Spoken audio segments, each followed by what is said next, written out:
यहां आपको अपडेट करेंगे। इजरायली फौज के सरबराह आयल जमीर ने कहा है कि इस बात का इल्म था कि ईरान पर हमले की कीमत चुकाना होगी। इजरायली फौज ने कहा कि जंग के आगाज में इसराइल ने धोखे से काम किया और हैरत ज़दा कर दिया। उन्होंने बताया कि इब्तदाई हमलों में ही इसराइल ने आला ईरानी फौजी कमांड को खत्म कर दिया। वाज़ेह किया कि इसराइल अपनी कार्रवाइयों में तेजी जारी रखेगा। आने वाले बरसों में अपनी सिक्योरिटी को मजीद मजबूत बनाएंगे।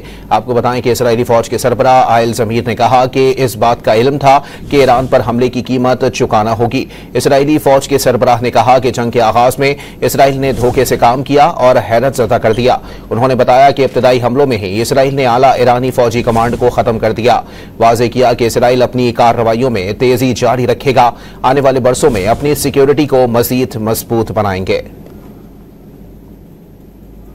आपको बताएं कि इजरायली फौज के सरबराह आयल जमीर ने कहा है कि इस बात का इल्म था कि ईरान पर हमले की कीमत चुकाना होगी। इजरायली फौज के सरबराह ने वाज़ेह तौर पर कहा है कि जंग के आगाज में इसराइल ने धोखे से काम किया और हैरत ज़दा कर दिया।